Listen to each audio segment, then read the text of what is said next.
In this video, I'm going to talk about how to start Project 3, the SETS project. You get to choose any 3 questions that are in the survey that we gave the whole class. So those results can be found in an Excel file under Files. So all you have to do is go find them either in Levelfly or in Blackboard, whichever we're using for your class. So you go find that Excel file. It's probably named something like Math 214 survey results for Project 3, something like that, and you'll see all of the people's initials. This is from a couple of semesters ago, and the question, the first one here, is do you have any pets? And then what the person answered. So what you want to do is pick questions that you're interested in.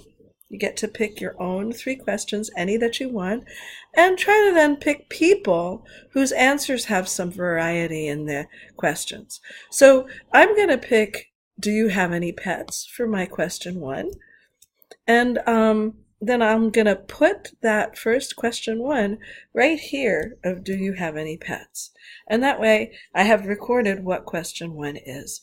And then I'm going to pick out questions 2 and 3, whatever I want. Now, if you're working with a group, your group should pick the same 3 questions. So I decided to pick the following 3 questions. Do you have any pets? Would you ever skydive? And are you an only child? I thought those were pretty interesting, but remember, you get to pick any that you want. Now I go over here and I look at the first person. Do you have any pets? JW said no. And then I have to find, would you ever skydive? JW said yes. And then, are you an only child? No. So then it's no, yes, no. And I'm going to put that on my project. JW said no, yes, no.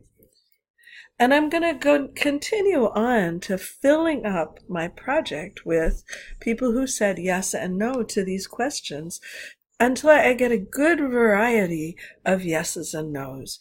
Now, there's only a few slots here to fill. I already have filled up these 2 slots, and you have to keep those people in there. So you just have these slots to fill up from the survey.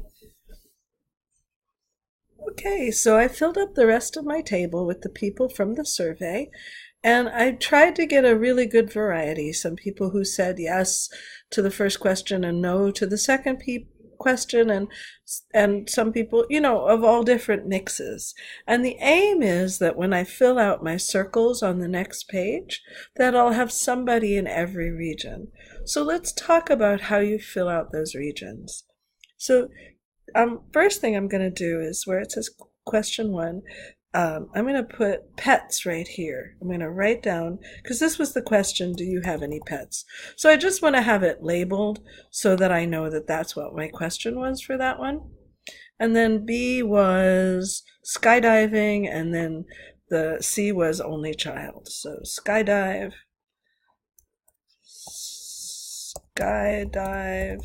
and then the last one is only child. And then I'm going to try to put people in these circles, right? So let's look at JW. Now, JW doesn't have any pets, but they would skydive, and they're not an only child. So they're going to go here in skydiving, but not in these other places because they don't have pets and they're not an only child. So I'm going to put in JW. This is what I'm going to draw this one in, JW. And it really does not have to be neat or pretty. As long as you can read it, you're fine, okay? I should be able to read it too. And then next, CR says yes, no, no. So they said yes to pets, but no to the others. So this is CR. Now, let's take a look at somebody who's more interesting here. So I'm going to skip a few, but remember you should be filling in them all. So let's look at KO, who says yes, yes, no. So they have pets and they would skydive. So if they have pets and they would skydive, they would go here in the middle between the 2. I am not going to write them here and here. That would put them in 2 different places. Instead, I'm going to write them only in the overlap of the 2 circles. And let's look at another person who said yes to two of the questions. So if I look at, if I look at QST, they said yes to skydiving and only child. So QST said yes to skydiving and only child. They would go there. And you want to make absolutely sure that you have somebody in every single one of these, at least one person. Could be more than one person, that's great, but at least one person in every overlap. And that's basically it. Once you're done with that, then you can start answering the questions in number 3. And if you need any help, remember to ask.